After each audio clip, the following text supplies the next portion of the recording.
Queen's University and his MFA from the University of Windsor. His distinctive resume includes teaching at the Boston Museum School of Art, Queen's University, as well as Lakehead University, before he arrived at Mount Allison University in 1997. From 1998 to 2000, he held the position of McCain Fellow, and in 2000 he was offered a tenure-track position in the Department of Fine Arts. In 2004, he received tenure, and he currently holds the position of Associate Professor, teaching mainly printmaking and drawing. In his practice, Erik is an award-winning print and installation artist.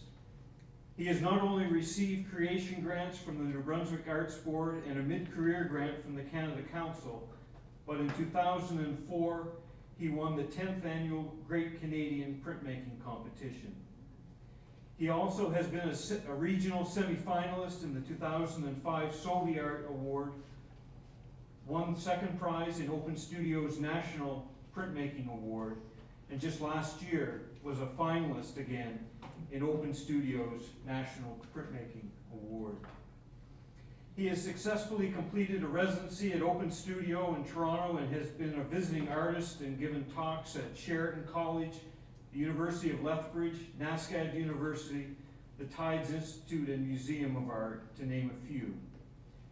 Erik has had solo exhibitions at the Agnes Etherington Art Centre in Kingston, Ontario, at Engram Gallery in Quebec, the Owens Art Gallery and Strutt's Gallery here in Sackville, as well as the Space in St. John and at Mobius in Boston. His work has been collected at a variety of institutions, notably the Canada Council Art Bank, the Ernst & Young and Sun Life collections, the Whitney Museum in New York, the University of Tennessee, the Art Gallery of Nova Scotia, as well as the Owens Art Gallery. Yet apart from all of these artistic successes, Erik Edson is so much more. I was first introduced to Erik Edson in a reference letter from his colleague, Otis Tamashauskas, back in 1997. That single letter changed not only how I view reference letters, but how I would begin to understand who Erik Edson is as a person. Otis teaches printmaking at Queen's University, and in the letter, he made a confession that, and I quote, "There comes a time when one must atone for all the inflated reference letters that one writes." End of quote. He wished that he had been more, as he said, stringent and tempered as not to diminish my now evaluation of Erik Edson. He went on to call Erik a Renaissance person, one who truly loves and cares for individual expression in all the art-making processes. He was correct in his poignant letter, but I have found in working with Erik over these past 16 years that Otis's observation goes much deeper. To me, it is not just Erik's love and care for personal expression, but it is his love and care for people that defines him. In his life, teaching profession, and in his art practice, he understands the bigger picture. It grows out of his love and understanding of his family, which grounds him. It informs his work, making it monumental and thought-provoking. That grounding also makes it a pleasure to work with him each and every day. As a university and community, we are a much richer place because he is here. So it is quite fitting that I introduce Erik to you as the first artist to give a presentation on his work in this Our Town series. Please join me in welcoming Erik Edson. I gotta live up to that. Dan left it here. He left the... Well, I can't live up to that, so no pressure, eh, Dan? No pressure, yeah. I'm not going to live up to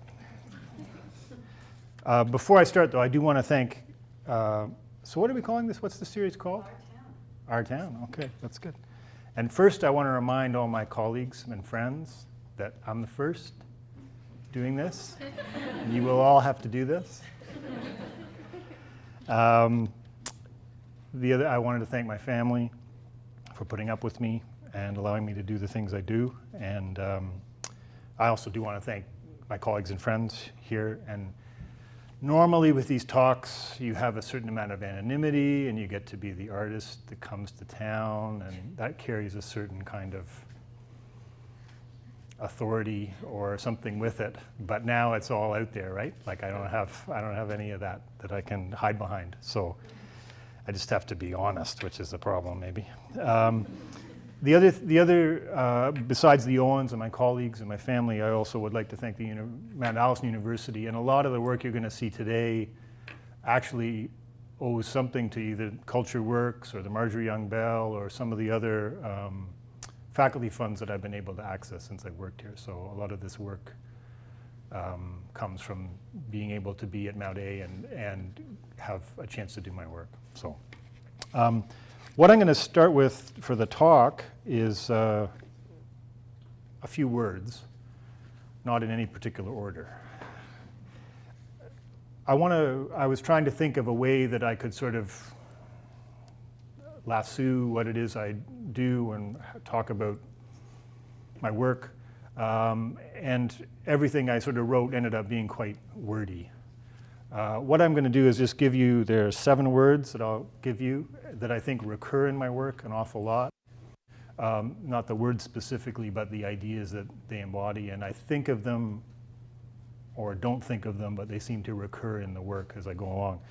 So the words are process or making, or that's how I think of it, appropriation, scale of works, agency, nature, shadows, and representation. So I'll start with the images from there on.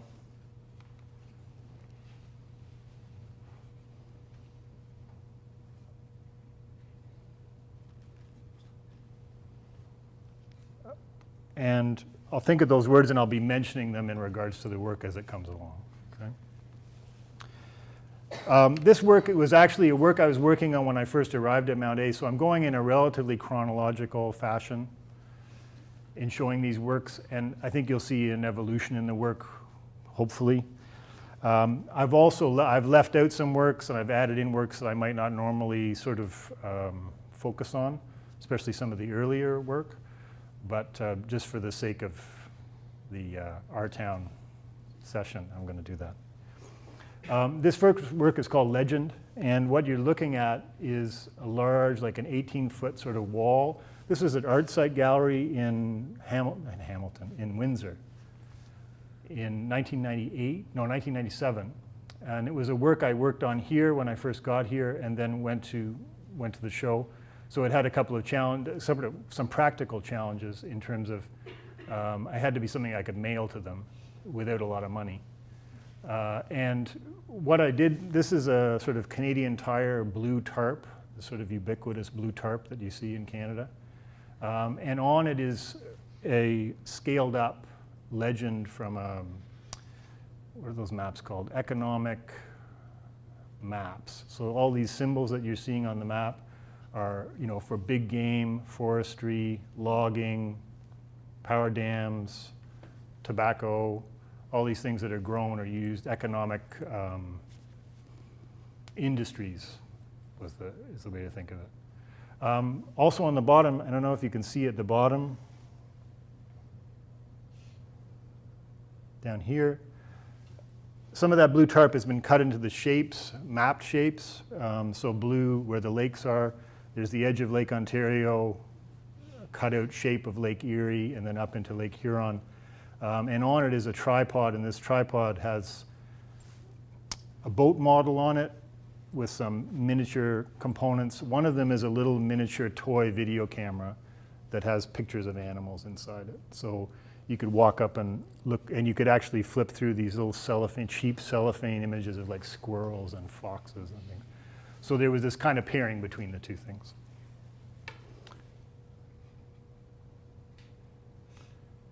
For this installation, I'm going back, and this was done in Boston earlier, a couple of years earlier, at a gallery called Mobius.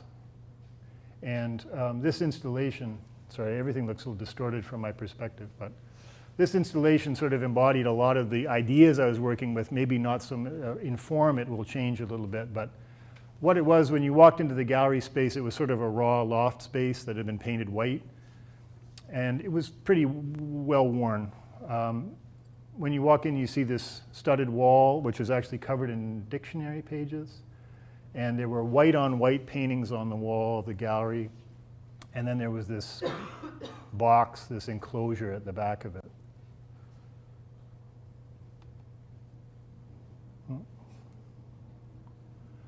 This is the enclosure at the back, and you could just walk through the space easily to it. And this is actually a 4x4 box made of drywall and studs. The idea being that you were sort of on the inside of a wall. When you looked into this space, was all the tools, equipment, leftovers, debris, and everything from actually building the work was inside of it.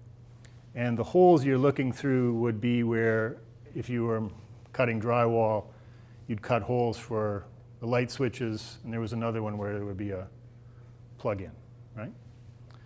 So you had very limited access to looking into this space, but in a way there was the sort of the most visual activity was going on, or the most notable visual activity was going on in there, because it was filled with tools and odd bits and pieces, colorful things. Back on the outside it was quite dull, and the space was quite plain. In fact, people walked into this space quite often and didn't see much of anything. But you can see on the side here, in like shellac or something I'd painted, there's a silhouette of a bird there. Almost looks like a shadow. Can people see that? And can people see this one? It's a white on white painting of an owl, large silhouette of an owl. So the whole gallery was sort of covered in these white on white paintings. This one had a giveaway with the tail on the floor. But really you could walk through it, and a lot of people did walk through the space and not see anything. But what these were, these are bird silhouettes from those bird identification books, like the Audubon books or whatever, that were painted just off white from the gallery paint on the wall surface. So when you walked around, you get impressions, but you can see, if you look down there too, that's the value. That shadow's being cast by another part of the installation. So you could see the value was very close. So you could miss these things as you went through. The other thing is that this gallery had skylights and was actually down by the docks in Boston. It's near South Station, if anyone knows Boston. And there were birds that would fly overhead, and you could hear birds roosting up above, because it was on the top floor of the gallery. All these images were appropriated and then enlarged. And I was sort of interested in how that worked. I was also using, this is on the front walls of that gallery, there were 4 windows. And I put vinyl lettering on those, referring to those diagrams of the birds. So example 9, figure 1, like you would see in an encyclopedia where it's illustration is referencing a text, so that these window projections would actually, as the course of the day went on, it was in March, so there was a lot of stretch in the light, these things would actually be projected into the space and onto the birds on the walls, onto the gallery space, and onto that enclosure I showed you. Okay? So there was this kind of interpenetration of images happening at different times of day in the space.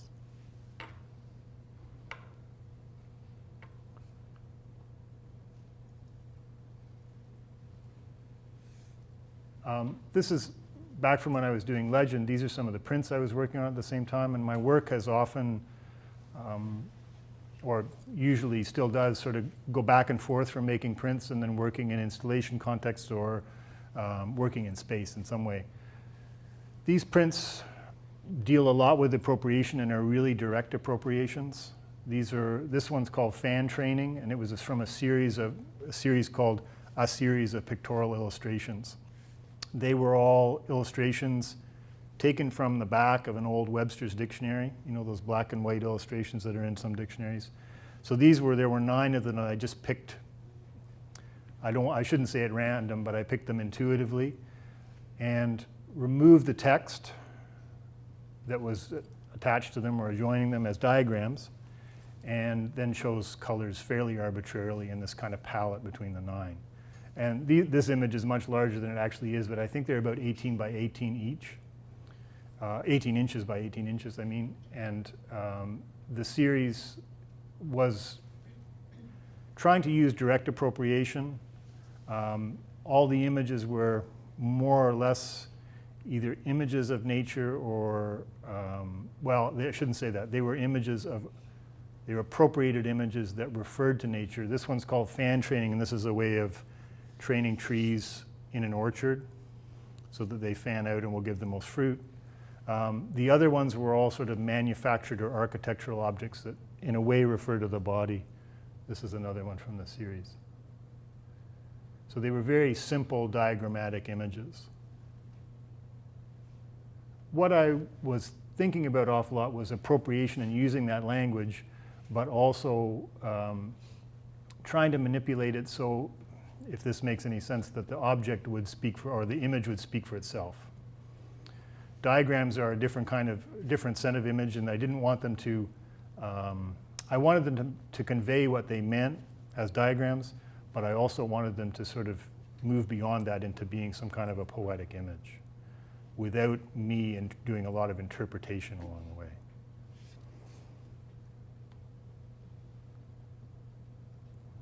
Okay. This is an installation called Orrery, and I'm going to pass these cards around to people to see. Just pass them around. I should have brought more. These were actually this is an advertisement for that installation, but also part of it. This was an installation I did at Strutt's Gallery in 1998.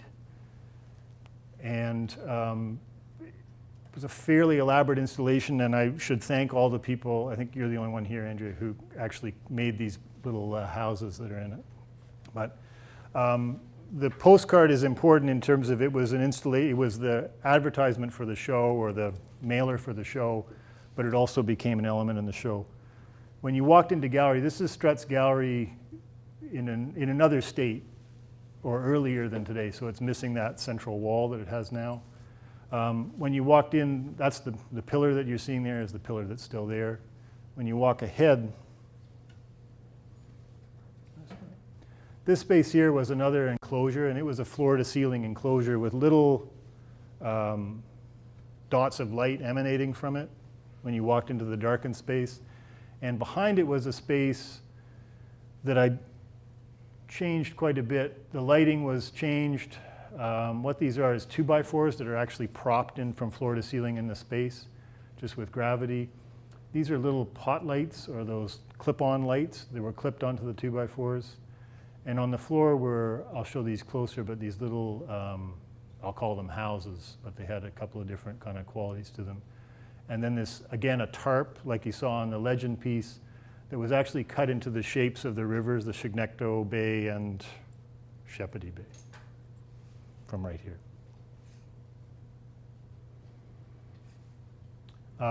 So you can see this a little closer. You can see how the blue shape of the mapped water is cut. You can see these little sort of house shapes and the posts, and then I helped make them, but that wasn't it. These shadows that are cast on the wall from these lights are another component of it.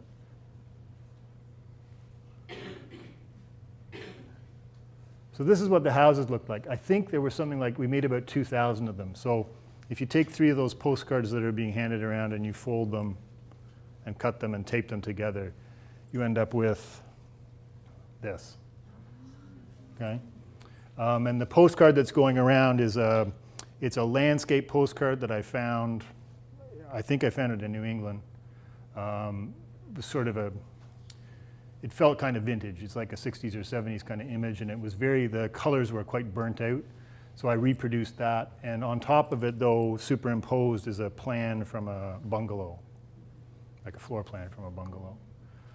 So these served as an invitation and a mailer, but they also served as a construction. And with the number that I had in the space, what I was hoping for and got was that this really changed in terms of scale. So you'd walk in and it had different effects on you. One, when you walked into the space, it looked like grass or ground cover or something like you'd see in a grove of the forest, right?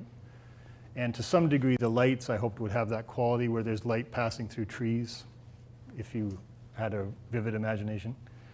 But the other thing is when you look at them from an angle like this, which is a little bit low, but it also had the quality of looking the sort of driving by forests, which is I think, more than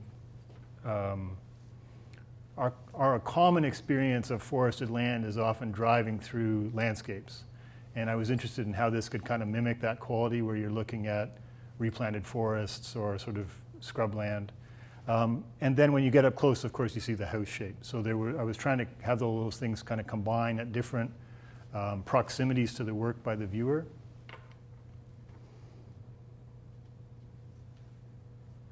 And on the walls, those lights attached to those 2x4s actually had dowels sticking out of them, and on the dowels were fences, little plastic fences and little plastic trees. And they came in packages if you know those little toy animals you buy in packages? Well, they always have like a plastic tree in them or a little plastic fence for the farmyard. So they were being projected onto the wall. Some of them were miniature. You can see the little shadow projection of the fence here. And then up here, from a greater distance, you're seeing the projection of one of those trees. Those projections sort of, if I go back, you can see them on the wall there. They sort of covered the whole space. So there was this kind of quality of the whole space being kind of forested in some way by these shadows. The other thing that happens, of course, is the viewer or whoever you are, you have to navigate this space. So the shadows of the viewer immediately get interspersed with them. So you ended up with these strange kind of, or I thought of them, these kind of mixed up pastoral landscapes. But it was also very obvious the plastic tree and the plastic fences were just there in the space and being projected. So there was no illusion, there was no surprise about where these things were coming from. It was just the magnification of the light.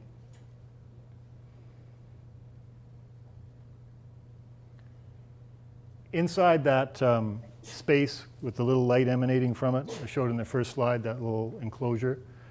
Floor to ceiling was this, which you're looking through the little hole. The light hole was actually a peephole from if you've been in a hotel or an apartment, you know those little magnifying peepholes. I had about 50 or 60 of them into the drywall. So when you looked into the space, all the plastic animals that were part of those sets were suspended on strings like a little theater inside this space. And there was no other access to this space. You couldn't look in it in any other way other than to look through the peephole. So there's this crazy amount of distortion in terms of the scale and also what you were looking at. So everything was mediated in that space, although it was pretty obvious that they were plastic and miniature.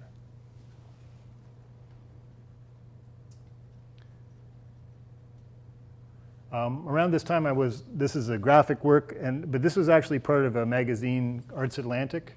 I was asked to do like a 4-page spread in it, and this is one of the ones I did. And this, in a funny way, started into another body of work, but also these are offset lithos done in the magazine. So this is a 2-page in the magazine. What I did was I looked at etchings, or I had been looking at etchings and the way that they turn sort of different materials, fire, water, air, cloud, into line. And I was interested in that as a printmaker. But what I decided to do in this case was use the theme. I had 4 pages to work with, so I used the earth, air, fire, and water idea and took a little very expanded section of an engraving of each one of those things. So on the left here, you're seeing fire. It's a close-up of an engraving of fire. Here, this one's water. In this particular one, I also made the mistake of giving this little giveaway thing where that's a, friction for making fire and a jug for making water. If I was doing this now, I would not have those things in it. But the idea of turning those sort of the representations of nature, things like water being represented through line, is something I was interested in and something I kept using, and you'll see in a lot of the works. This is a piece called Kitchen, and the body of work after the one where I was using the pictorial illustrations, I started working with these very small little book illustrations, and they were very small. They were about an inch high in old chapter books, and turning them into wood blocks. And this wood block is, I think it's about 80 inches by 30 inches, so fairly large wood blocks on fairly coarse plywood. And I just would project them, trace them, and cut them, and print them just in black on large sheets of roll paper. The quality of sort of enlarging those things I was interested in. Also, I was interested in the way that how benign these kind of images were. This one is called Kitchen. The thing I was interested in most in this one was how sort of boring it was, but also looking through that window, and there's a little bit of landscape, right? The other thing I was interested in how abstract the mark got when you blew it up. Oops, sorry. This is another one for around the same time. This was taken from a camera manual. And again, it's a direct appropriation from that. Again, the landscape being turned into line. I liked the fact that this was a model that they wanted you to aspire to for photography. But I also was interested in the way it sort of dealt with landscape and the sort of commonality of that view, right? One of the things in terms of being interested in the way we represent nature is that there's sort of the ideal ideas of representing nature, or picturesque things, but then there's also the sort of often the real representations of nature, like driving on the highway and looking at landscape, or looking through the window of an airplane and feeling like you've been somewhere. Those are kind of interest to me.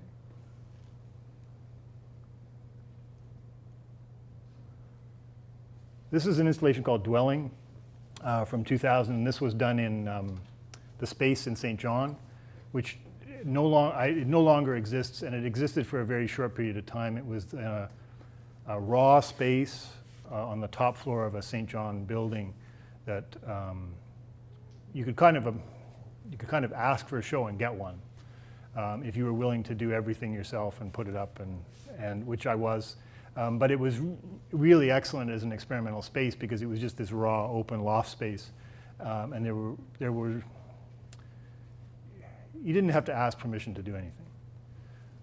The work I did here, it was a dry-walled space on 3 walls, and then it was open on the outer wall to windows, loft-style windows, and it was about a 14-foot ceiling, or maybe a little lower, with things like sewer pipes and things dropping through.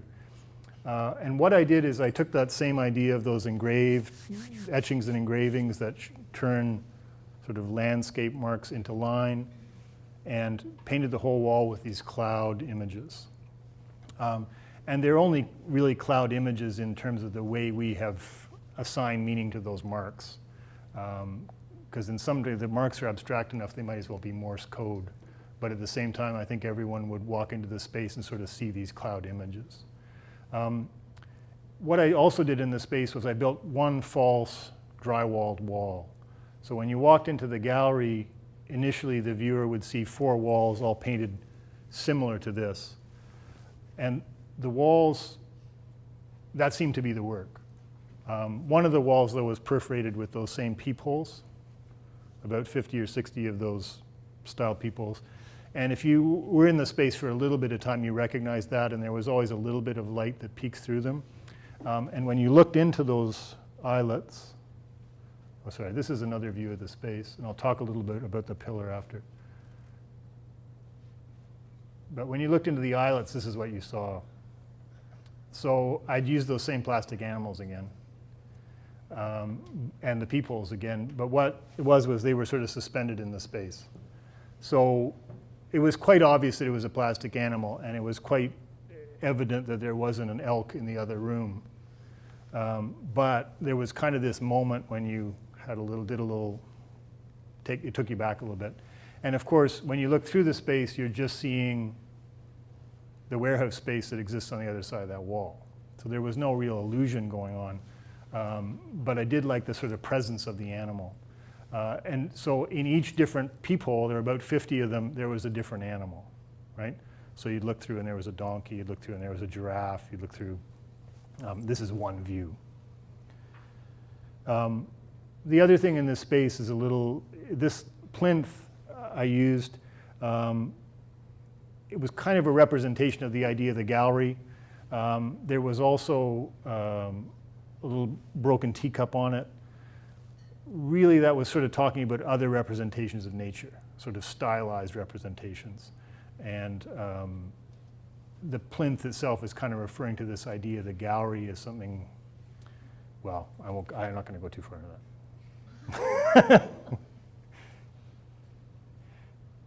And the year after, the Owens invited me to do, Dwelling again, with us in a very different context. So I reproduced the show to some degree in the upper gallery up here, and about 2/3 of the gallery was cut off by a wall that very happily was made by somebody else, that sort of cut diagonally across the upper gallery space. And again, the interior walls were all painted with the blue. But inside, or on the other side of that wall, or that inaccessible part of the space, the animals were still there, looking through the peepholes. But behind it, it was set up like a gallery. I had referred to the loft space in the space, that gallery, and here I was referring to a sort of or maybe a sort of stereotypical notion of the gallery. And we selected works from the landscape works from the collection, and they were behind. A lot of them had large gold leaf frames, so that there was this sense of the 19th century idea of the picturesque and the landscape in the background of that work. So it was the same work, but again, very different.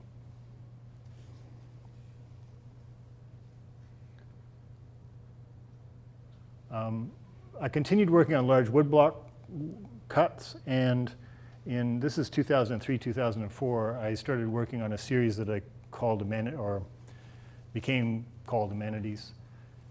And it was using large black and white woodcuts. And when I was putting together the examples last night, I mean, this is one of the things where I don't want to say I had rules for the way I was working with them, but I did have a sort of set of criteria. And then all the examples I'm going to show you basically break those criteria. But I started working with animal silhouettes using black and white ink. So I decided I was going to use the silhouette, I was going to use black and white, I was going to use North American animals, and they were going to be at scale. And I was going to choose scale by looking through manuals or books that sort of tell me how large they were. But beyond that, I had a number of sources in terms of the animals where I would find their imagery, where I would find the silhouette. This is actually from a Starbucks label. This grizzly bear is from the Yukon label. Don't tell Starbucks. But anyway, I was using the silhouette, and then I would add another component to it. And in this case, the components were taken from dictionaries, children's dictionaries, appropriated diagrams and images that I was interested in, usually having to do with some kind of domestic component. One has a piece of birthday cake. This one is a medicine chest with an arm going into it. And this piece is actually called chest. And so this is quite large. It's supposed to be a grizzly bear. So this piece is just over 8 feet. And it's a little wider than It's about 5 feet wide. Oops. So this one kind of breaks some of those rules that I was talking about. But that's part of this print is a silhouette of a standard poodle, and the other is making shadow puppets, or a diagram. And both of these were taken from diagrams in dictionaries, children's dictionaries. And really directly appropriated. I think the only thing I did was cut them and put them together.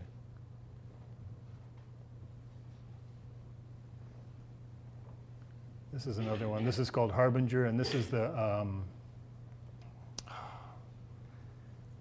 well, it's an owl. I can't remember, I can't remember what kind of owl it is. And behind it, what you're looking at is a bit of a proscenium and a curtain from a theater. And that's another appropriated image from a dictionary, I think. And again, these are all at scale. So this one is only, an average size print, 18 inches or so.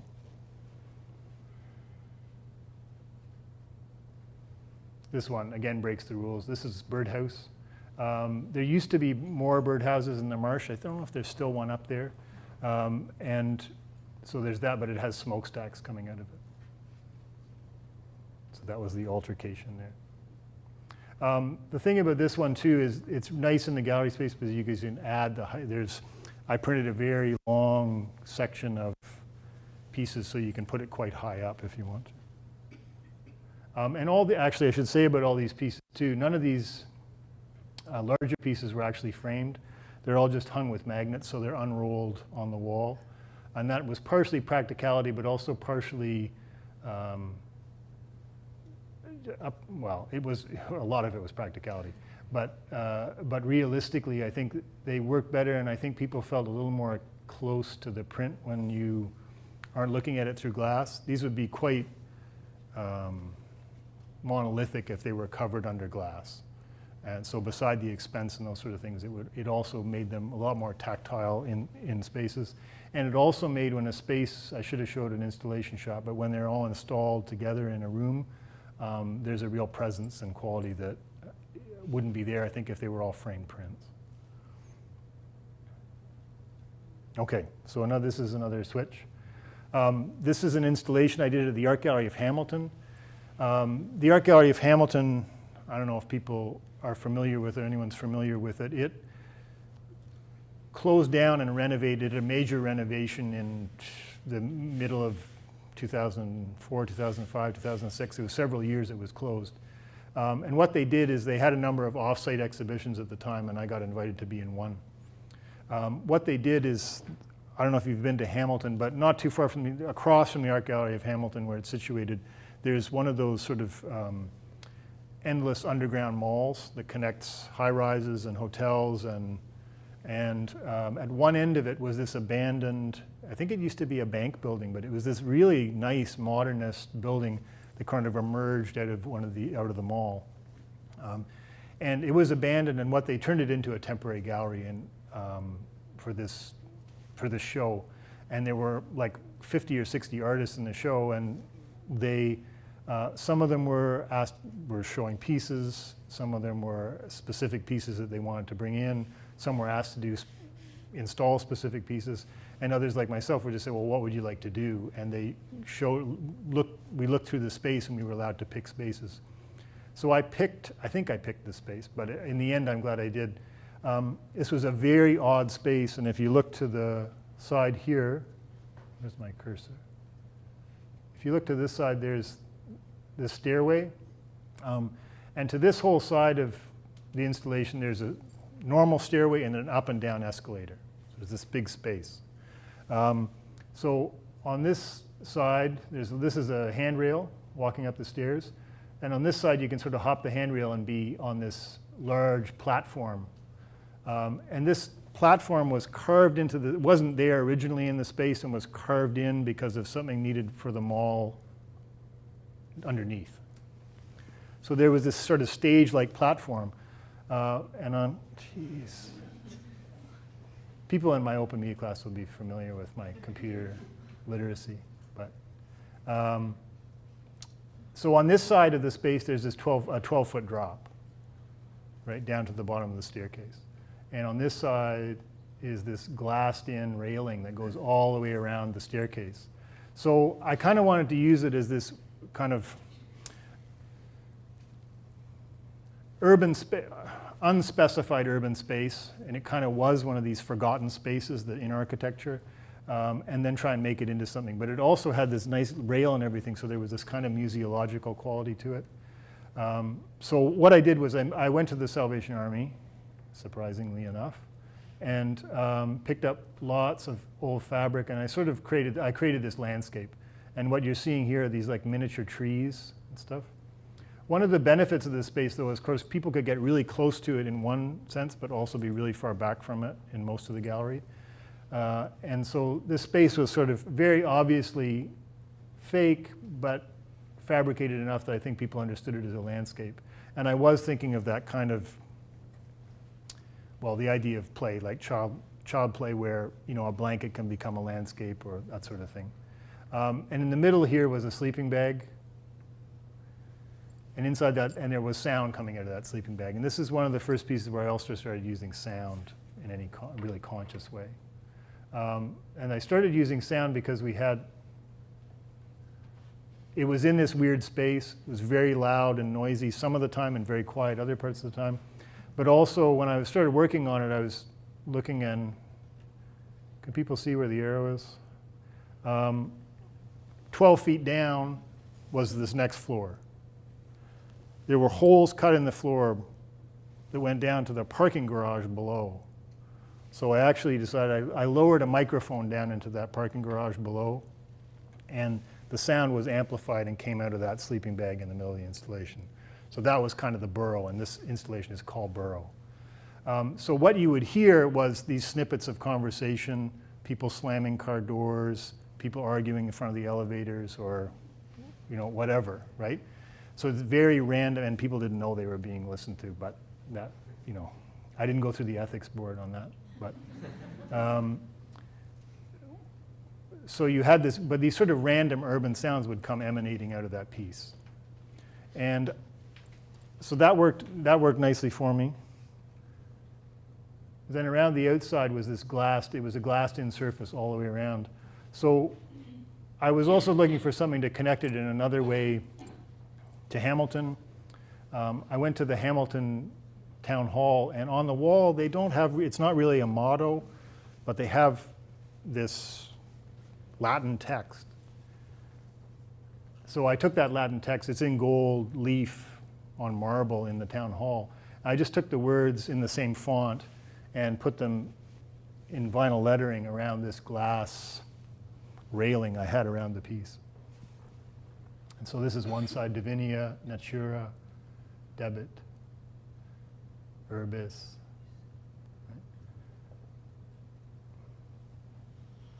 And the other thing about the show that was unique, because it was weird and it sprawled through the whole city, was it had a map. The actual show had a map, so you could look at the different spaces all around the city where installations were or pieces were put up. And another space they had offered me when I was looking around was in the train station. So they had these display cases in the train station, so I used the map to show that this was a two-part piece. So this was the other part of Burrow. This is a display case that they just normally had in the train station. And so on the display case, I put vinyl lettering, and this is the English translation of those words. So divine, nature, land, duty, artifice, civilization, building, city, which more than anything I just thought was curious in terms of the words that you might think about in defining an urban space, right? And then this is a little sort of 10-to-1 scale model of an excavator digging a hole.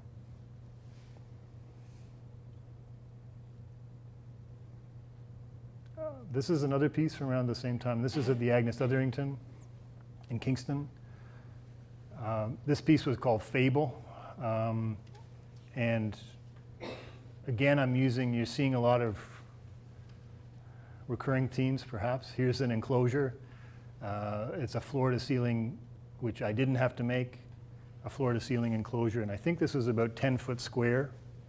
The Agnes Etherington space that I was working in was a very large space. It was about 15 feet tall or something like that, I think, to the ceiling.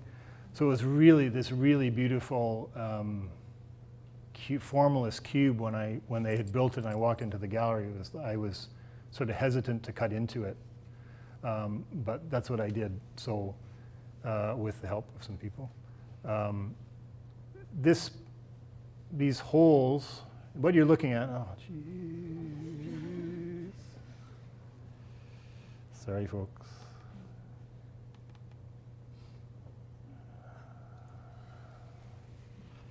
You knew this would happen. Stephanie knew this would happen too.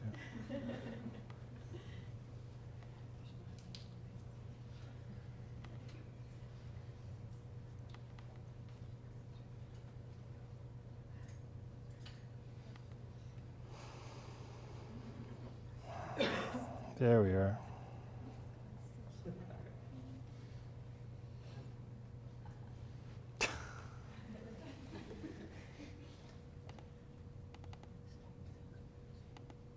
Hmm?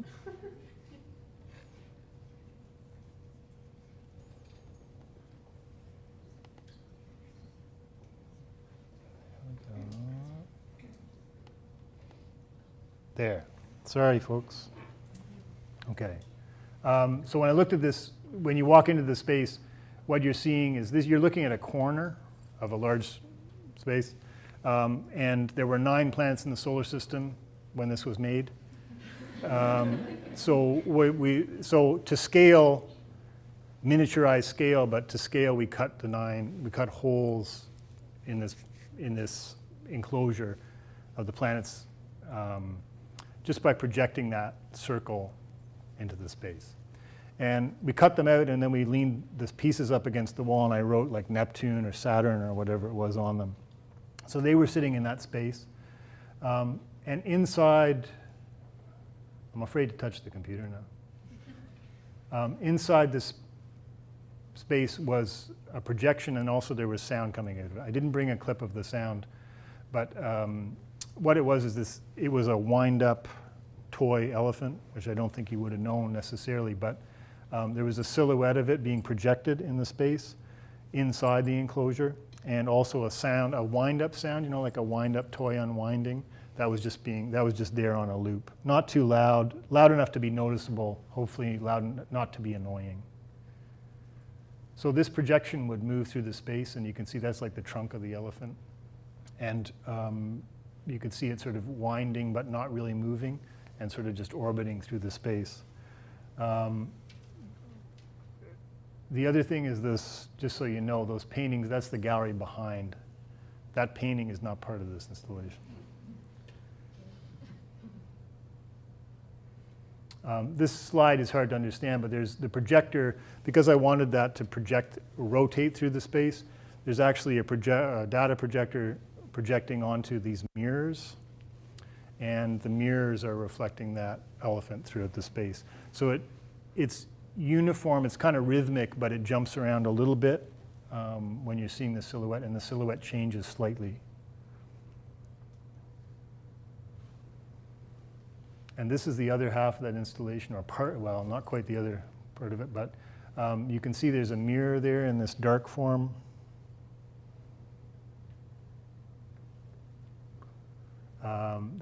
And the enclosure's reflected in that. This piece was called Fable 2. They asked me if I wanted to use some of the collection when they were talking about this piece, and I actually put this painting in, which is, I'm going to forget the artist. But it's an illustration of the fable of the wind and the sun. People know that fable. Anyway, the wind the wind and the sun make a bet that they can get this guy to take his coat off, which can get the guy to take his coat off first.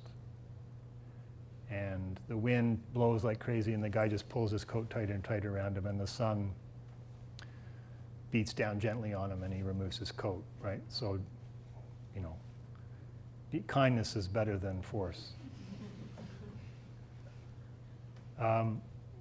The paintings, there was another landscape painting in the installation from the collection too, and each of those paintings had a mirror piece that was just done with fabric or pattern. And in the center here, this is a upholstered black bear and with a shadow.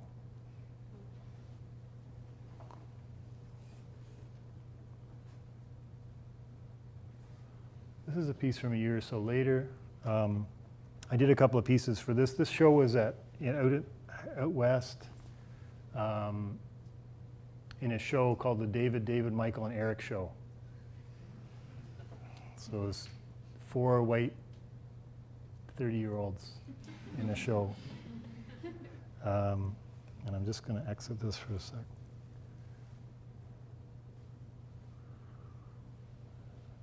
I'm going to go back to it, but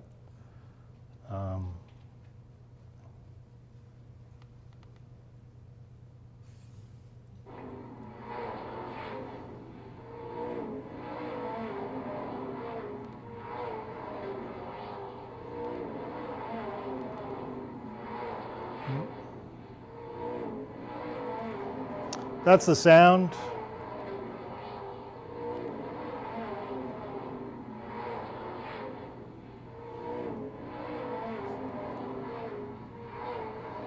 That's the sound that was going on in this piece. So you can see the CD player and that below. So the stereo was, this was just playing on a loop when you were at this when you saw this piece. And I was using, that's a NASCAR, it's one lap of a NASCAR race is what you're hearing, or what they told me I was hearing.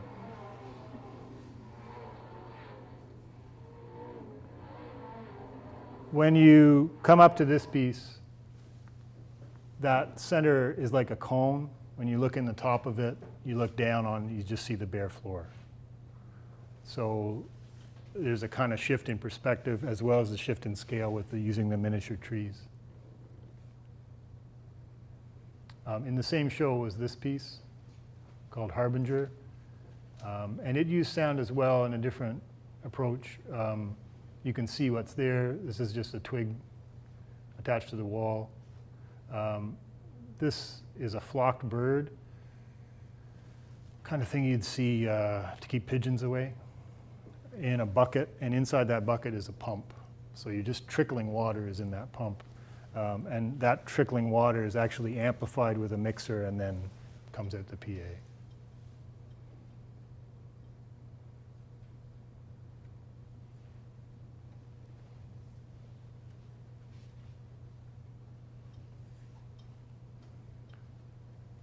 This is another work called Sunset. This was done a number of years ago as well. And this is a really simple work. It's called Sunset. It's an appropriated image, and you can see sort of chimney and a corner of a tree, corner of a house, and trees and bushes, or the outline. It's a sort of a classic stage set in that it's a silhouette like you'd have at the back of the stage to sort of represent an environment. So they could have fences, whatever. And it's propped up. There's a little, you can't see it in the silhouette, but there's just one arm holding it up, so it holds it at a slight angle. When you come up to it, though, you notice there's the silhouette, and on the opposing side of it, the raking light of the gallery reflects this wall. When you see the piece, you can see a little bit of a glow in this. When you see the piece in that. The thing about it, everyone's noticed that phenomena where the reflected light will go onto a white surface. But I wanted to sort of take it up a notch. And I also was interested in doing a piece that had used light but didn't really have a light source in it.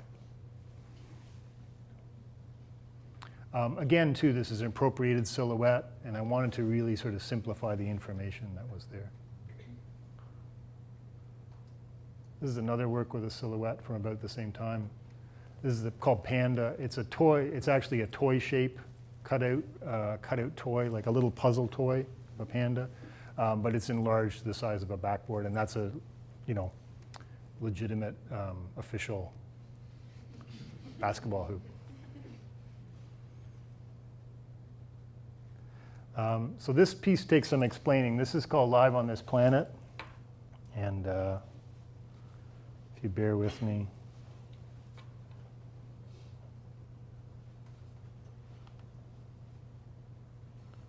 I'm going to play the sound for this.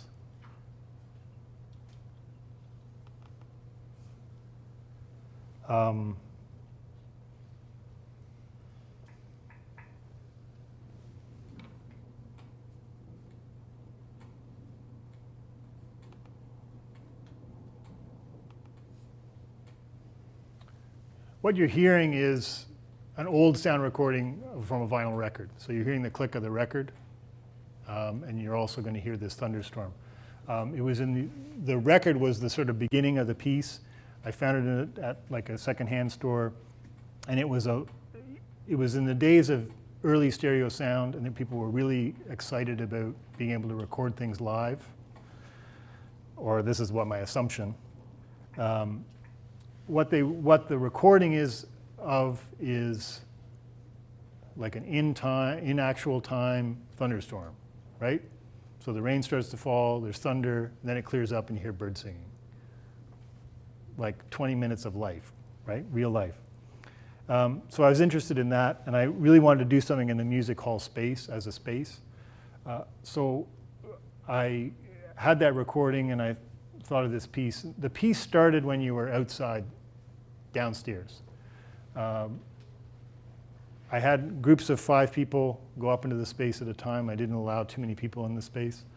And I had some people hired to work as ushers, so they took you up in a completely dark staircase, took you up and led you into the music hall space, which I think everyone's familiar with, at least to some degree. And the music hall space was lit only by what's on stage and what you'll see. So when you walked into the space, that's what you would initially see. While you were waiting outside, though, there was the recorded sound was being played. So you're standing there, and depending on the weather outside or whatever, there was the incongruity or not of it sounding like there was a thunderstorm, but there wasn't a thunderstorm. So you were standing waiting, hearing this recorded sound, either realizing or not realizing that it was recorded, and you walked up into this space. This space was silent, and because it had the small groups of people, you really were able to sort of listen to the space. So as you walked in, this is what you'd see, and your eyes would adjust. What this is just a large wall made out of drywall and 2x6s that sort of mimics the shape of the proscenium of the stage. It looks like a scale model, or almost like the fourth wall has been pulled back, but it's actually much smaller than the real proscenium would be. But in scale, it walks in and almost blocks the space when you walk in, sort of an average height person. So you move through it and you walk towards it, and this is what you'd see in the stage space. The stage was completely empty, and I just tried to clean up the space, and the stage was just completely empty and lit. And you didn't have any access to the stage, like walking up behind the stage or anything, so you just had to look onto it as you would if you were in the audience. So you're looking at it. It was very intensely lit, so that you were getting a lot of reflection from the gallery space, but also there was a sense of it really being like a theatrical piece. But other than that, I didn't really make any modifications to the space. And when you turned away from it, that's the wall. So you're seeing the shape of the proscenium, and then it is painted in a sort of a fairly bright orange color. So there was a reflection going back and forth from the two things.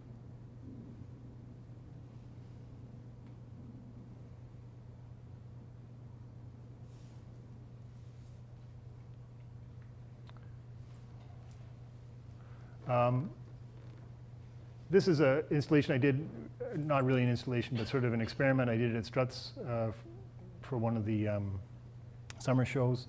The reason I'm showing it, though, is one of the first ones where I started working with printing, but printing on fabric. So I was using those large woodcuts as I had been for a long time, but then I started changing what I was doing. Obviously, the dinosaur isn't to scale. And then also sort of working with fabric and trying to think. I had been thinking about and you can see in some of the other works I've been using fabrics, but I hadn't really sort of worked with them in terms of print, and then I started going in that direction. And a lot of these newer works like this. This is a work from fairly recently. This is at UDM. It was part of a show called Building Clouds, six printmakers. And Jennifer Belanger curated this and was really generous in terms of saying, well, if you want to make some new work, you can. We had like a month before the show. And she was really open-ended about what we could do. And so there were a lot of people who made new works for the show. So these are all printed on fabric, and I was trying to sort of put them together in some kind of configuration and think of ways to work with the fabric. I don't know if this is entirely successful. It was called Imaginary Circle. So there's a combination of different printing approaches here. Wood block, silkscreen, all working on found fabrics.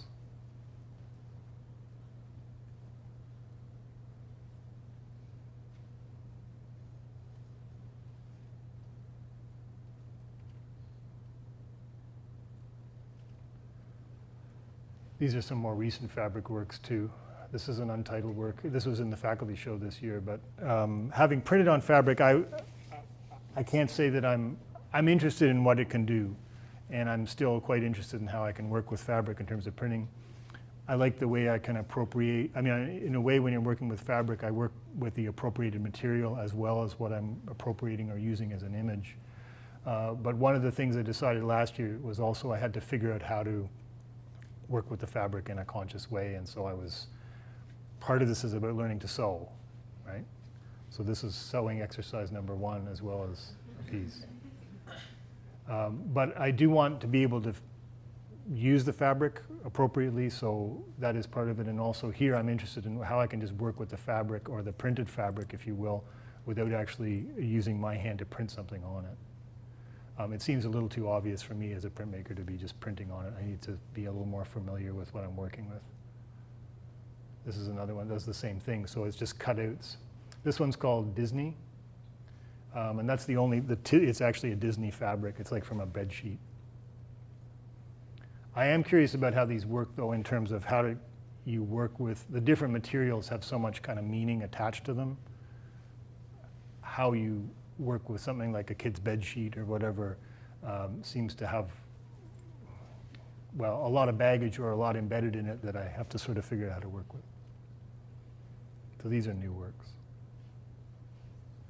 And this is, I think, the last slide. This is called a piece called In Arcadia.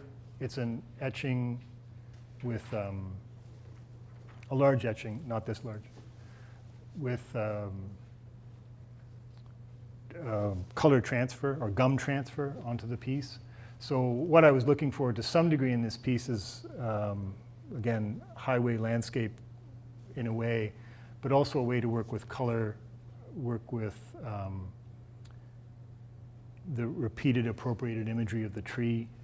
One of the things I'm thinking about though is if you drive through landscapes that are like of deciduous trees, hillsides and that sort of thing, where they've lost their leaves in the winter, there's white behind it, you have this sort of sense of depth and also landscape. So, and that was in a way what I was looking for in this print. I think in a lot of ways the color took over, but the other thing is the initial etching that's underneath that is actually from a hunter's target. So it was another way of using the animal imagery.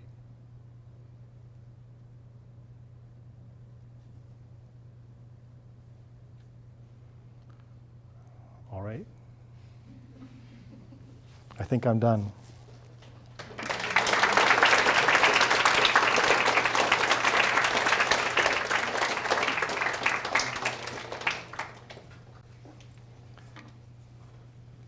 Does anyone have any questions?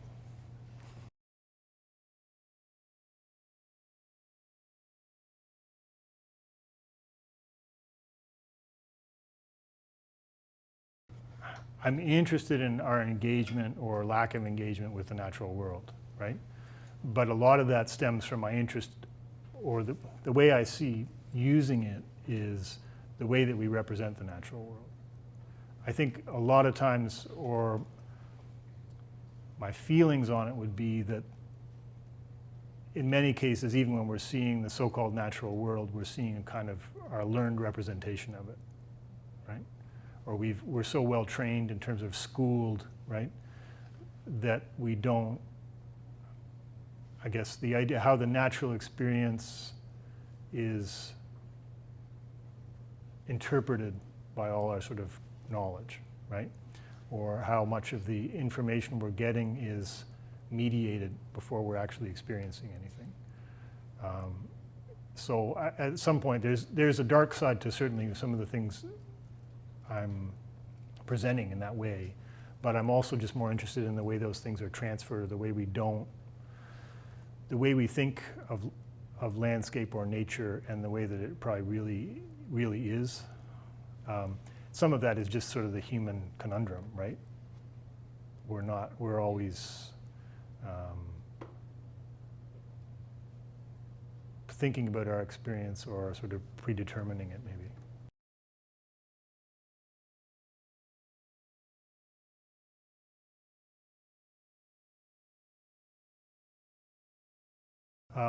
It depends installation to installation and context to, you know, sort of, something like the one borough that was in Hamilton, not a lot, right? It was kind of a little bit like, but at the same time, the context of the show and the sort of framework of it curatorially and everything was one where you can do what you want, right? Which isn't always what you want to hear, but it was sort of, there was a lot of freedom, and also it was a matter of, frankly, I was sort of taking in space that nobody else wanted, right?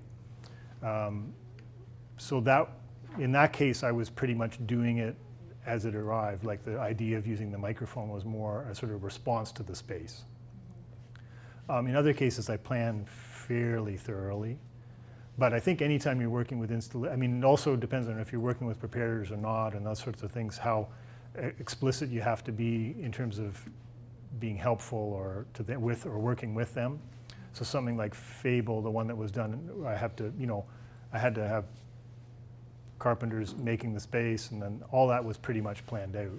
But a lot of the other ones, like the one at the music hall, I had a certain plan going in, but then I also had a lot of possibilities. I mean, initially with the one that was live on this planet, I had ideas for making sort of a shadow, for lack of sort of shadow theater on the stage.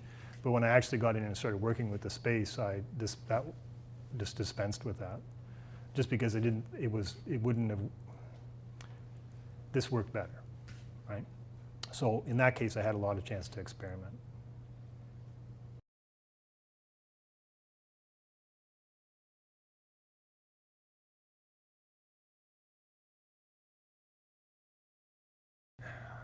I don't want to say I don't think it really is, but I mean, who am I to know in a way? Like, I don't know how objective I am about that.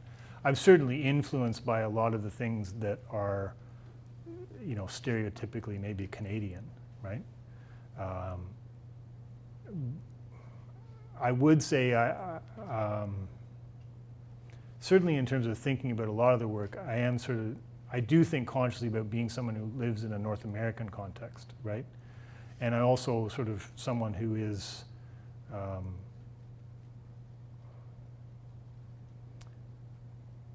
I guess I am interested in the sort of vernaculars of where I live and where I work too. So a lot of the work is influenced by living and working in a lot of places, in rural places or semi-rural places. And I'm also interested in, and also I think in part because nature has been one of the things that I've used as a recurring image that also tends to reference, at least stereotypically, what we think of as Canadian, right? So I certainly not consciously, but at the same time, it is a big part of my makeup.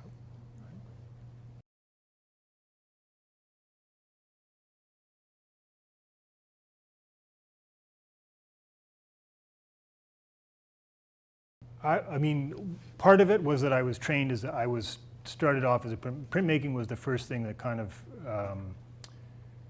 really captivated me in terms of, or I shouldn't say that, I was interested in making visual work and drawing and painting and sculpture before then, but printmaking seemed to be a method that had some things in it that I hadn't really explored before. And it was also taught to me in a very open-ended way. Like, I was introduced to printmaking kind of as a freeing kind of method, right? So the idea, a lot of the things that go on in the installations go on in print, repetition, use of appropriation, those sort of things sort of go back and forth.